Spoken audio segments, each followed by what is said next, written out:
Hey, welcome back. Let's get our hands dirty and dive into opening the Excel application and creating a new Excel workbook. Let's take a moment to save ourselves a lot of time in the future by pinning the Excel application to our taskbar. That is to say, the list of icons at the bottom of your screen. Since we're going to be opening Excel hundreds of times throughout this course, it makes sense to shave as much time off this process as we possibly can. So to do this, right-click the Excel icon and then choose Pin to Taskbar. Great!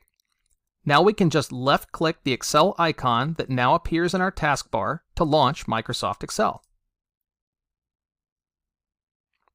Alright, now that we have Excel open, we are presented with a screen that gives us a few options for creating a new Excel workbook, which is where we can actually start doing useful work in Excel. The first option, which is the one we will be using, is to simply create a brand new blank workbook. This will be a completely empty slate for us to work with. The other options are various kinds of templates that Microsoft provides to assist with some of the more common uses of Excel. For example, there is a nutrition tracker spreadsheet template that you could use as a starting point if you wanted to count calories. Instead of needing to create your own nutrition tracker spreadsheet from scratch, you could start with the template and modify it with your own information as needed to save time. But we're here to learn how to build our own spreadsheets, so let's go ahead and click the Blank Spreadsheet option. Alright, now that we have Excel open, you can see that it is fundamentally a giant grid, organized by rows and columns. The rows are ordered numerically, starting with the number 1, while the columns are ordered alphabetically, starting with the letter A. At the intersection of each row and column is what's called a cell. Cells are the fundamental building blocks of Excel. They are where we enter and manipulate the data and calculations that make up the heart of most spreadsheets. Right now, by default, the cell at the intersection of the first row and the first column is selected. This is called cell A1 because it is in column A and row 1.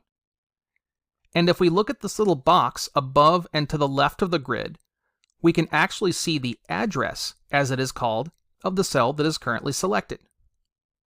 And if we select a different cell, let's say at the intersection of column H and row 7, we'll see that the cell address changes to, you guessed it, H7. So at this point, you might be wondering, just how big is this grid? Right now, we can only see around 20 rows and 20 columns. Well, the answer, it turns out, is pretty daggone big. A single grid can have over 1 million rows and over 16,000 columns. Multiply those two numbers together, and you have an idea of how many cells are contained in this single grid. Don't believe me? Let's scroll around a little bit to get a better idea of the terrain we're trying to explore. So there are a number of ways to navigate the grid. If you just want to scroll up and down, which is probably the most common form of navigation, you can just use the little wheel in between the buttons on your mouse. Rolling that wheel forwards and backwards will scroll you up and down through the spreadsheet. You can also use the scroll bar on the right side of the Excel window to scroll up and down, and the scroll bar at the bottom right to scroll from side to side. To do this, just click the bar, hold down your mouse button, and drag to go back and forth. Now you might be noticing that we're not able to scroll much beyond the portion of the grid that is currently visible to us. This is because we haven't entered any actual data in the spreadsheet that Excel thinks is worth scrolling to.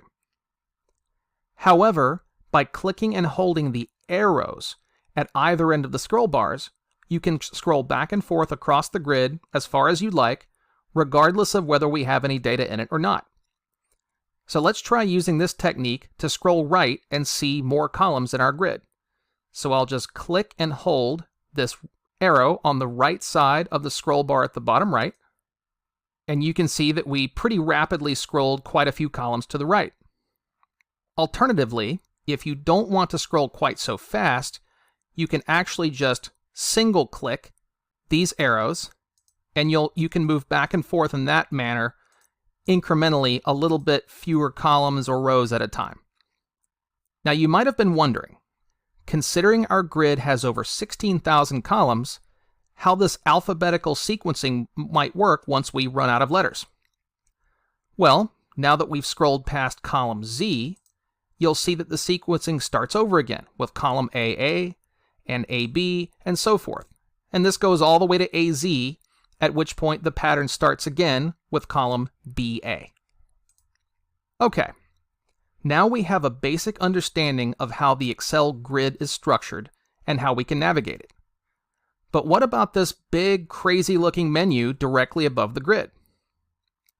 Well, it's actually not just one big, crazy-looking menu, it's several. If you look at the word Home on the menu, you'll see that it is underlined. This indicates that it is the active section of the menu. So what happens if we click on the neighboring tab, Insert, on the menu?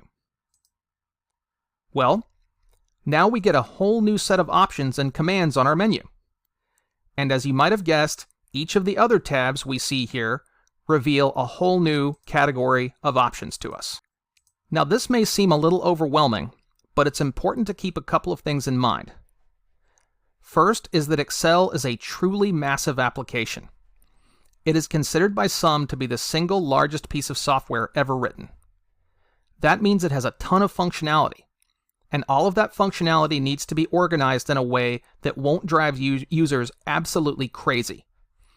The layout we see here, which is called the ribbon, was Microsoft's best effort to do that. The second thing to keep in mind is that the vast majority of users will only use a tiny fraction of all that functionality. There are buttons and widgets and submenus under some of these categories that are essential to a small percentage of specialized users, say, for example, scientists and engineers, but would have little to no value for a typical user. In this course, we're going to focus on, roughly speaking, the 5% of Excel's functionality that you'll use 95% of the time.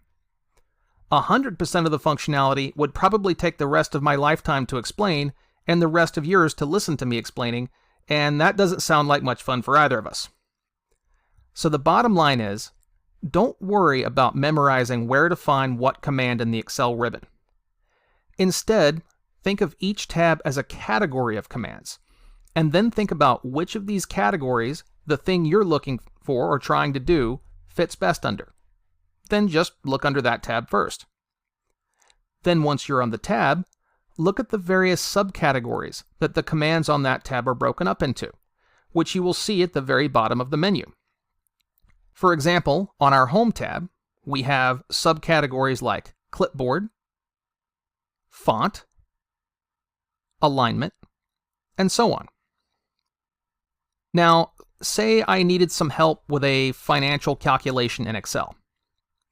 I might start by clicking the Formulas tab, and then poking around until I saw a subsection that appears to be aligned with my goal. So in this case, there is a Function Library subsection, and then a drop-down menu within that that has more information on financial formulas. That's probably a good place to start. Now, navigating the ribbon is an inexact science, and even as an experienced Excel user, I often don't go right to a command without some clicking around. But once you get the general idea of how the ribbon is organized, it normally won't take you too long to find what you're looking for. Okay, so at this point, my goal for you is to have a general understanding of how the Excel interface is structured and how to navigate it.